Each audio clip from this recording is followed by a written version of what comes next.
क्या है झारखंड और महाराष्ट्र चुनाव को लेकर क्या कहेंगे? एग्जिट पोल के नतीजे तो साफ दिख रहे हैं आपको। महाराष्ट्र में एग्जिट पोल कह रहा है नेक टू नेक फाइट, जबकि वहां हम बहुत आगे हैं। जिस तरीके से मराठी वर्सेस गुजराती का नफरत पैदा किया गया, वहां पर लोगों ने शरद पवार जी, राहुल गांधी जी, प्रियंका गांधी जी और उद्धव ठाकरे जी पर भरोसा किया। आप देख लेना अजीत पवार की क्या स्थिति होगी। जिस तरीके से अजीत शरद पवार के परिवार पर व्यक्तिगत हमले किए गए हैं, हमारी बहन पर, ये इससे बड़ा घिनौना हरकत तो कुछ बीजेपी कर ही नहीं सकती। एक बेटी बहन को भी निशाना बनाना अपने सियासत के लिए, भैया इसको चुल्लू भर पानी में डूब के मर जाना चाहिए। मैं बीजेपी और अन्य लोगों से कहूंगा, क्या आपके घर में माँ बहन नहीं है जो आप इस तरह के आरोप लगाते हैं? और झारखंड में इतिहास, झारखंड बनने के बाद दोबारा सरकार किसी की नहीं बनी और झारखंड की जनता ने जवाब दिया गुंडों को। झारखंड की जनता ने जवाब दिया कि हम जल, जंगल, जमीन, ऊर्जा, पानी पर कब्जा नहीं होने देंगे। आदिवासी की राजनीति, संस्कृति नहीं खत्म होने देंगे। झारखंड की माँ, बेटी, बहनों ने भरोसा जताया हेमंत पर, कल्पना पर। झारखंड की बच्चों ने नफरत की राजनीति को खत्म की, हेमंता बिस्वा की गुंडाई को खत्म किया, भगाया, पैसे की लूट को खत्म किया, मीट दारू की संस्कृति को खत्म किया। और जिस तरीके से हेमंत जी को मरवाने का प्रयास किया गया था, राहुल गांधी को अपमानित करने का प्रयास किया गया था, और राहुल गांधी जी ने जो वादे किए थे 450 रुपया में, और गैस सिलेंडर 200 रुपया यूनिट, बिजली फ्री, सारी चीजें, और वादे जो मैया योजना कल्पना जी और हमारे भाई ने चलाया, एक एक बिना जाति धर्म के देखे हुए, और कृषि ऋण माफ किया, बिजली बिल माफ किया। जिस तरीके से तो एक कलेक्टिव, खास तौर पर हम तो पहले ही कह चुके थे, एक कॉर्पोरेट एक एमपी है जो गाली गलौज करते हैं, और उसका मुंगेरी लाल का हसीन सपना, वो मुख्यमंत्री बन गए थे और वो गाली गलौज से नीचे बात ही नहीं करते।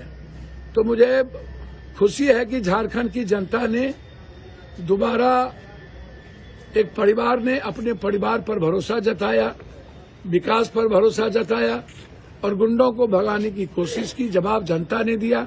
हम तो जंगल जंगल घूमे थे ना हो, हम तो मोटरसाइकिल, एक एक चीज, एक एक लोगों को देखे, मिले। हम तो पहले ही जानते थे, हम तो पहले ही, आप मेरा ट्वीट देखो ना, हम तो 4 ट्वीट किए हैं कि हम जीत गए, और हम 4 ट्वीट किए हैं कि हम 45 से 50 के बीच जाएंगे। हमारा सर्वे तो 2 बार बदल गया ना, कल 1 घंटा पहले कुछ, 1 घंटा बाद कुछ, तो सर्वे तो बदल दिया 2 घंटे में। 1 घंटा पहले जिता दिया था बीजेपी को, 1 घंटा बाद एक्सिस से लेके सारे लोगों ने कह दिया जी, सब लोगों ने, कि नहीं भाई यहाँ तो हेमंत सोरेन 53 क्रॉस है। तो इसीलिए ये हिंदुस्तान की जनता के बारे में मैं एक बात कह देता हूँ, बीजेपी को लाइक नहीं करती है।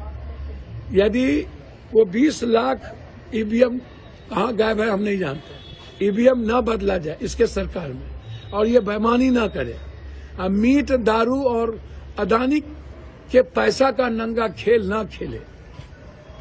मैं आपको सच कहता हूँ,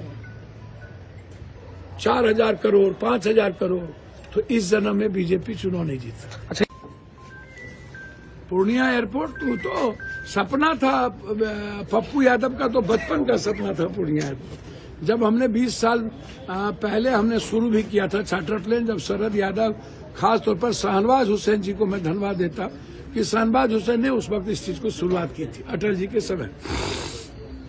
उसके बाद 20 साल पप्पू यादव के नहीं रहने के बाद ये मुद्दे ही गौन हो गए। 11 साल प्रधानमंत्री जी रहे। वैसे मैं धन्यवाद प्रधानमंत्री नीतीश कुमार जी दोनों को दूंगा, और हम अपने मिनिस्टर को तो देंगे कि क्योंकि हमारी भावनाओं को उन्नयन मंत्री ने, हमारे भाई, उनके पिता ही हमारे मित्र थे, उन्होंने 7 बार लोकसभा में मामला उठाया, 5 बार हम मिले, और मैंने उनसे आग्रह किया था कि दरभंगा के तर्ज पर आप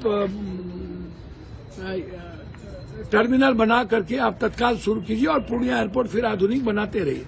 तो उन्होंने मेरी भावनाओं को सुना। 48 करोड़ रुपया उन्होंने टर्मिनल के लिए और लगभग 6 करोड़ रुपया बाउंड्री वाल के लिए।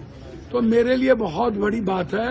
ये पूर्णिया की जनता के संघर्ष की देन है कि पप्पू अपने बेटे के लिए, हम तो एक सेवक हैं, हमारा तो दायित्व, हमने तो वादा किया था 4 महीने के अंदर एयरपोर्ट, हमने 5 वादे किए थे, 5 वादा पूरा कर दिया, 5 वादा, एयरपोर्ट, मेडिकल, बार, NH और रेलवे।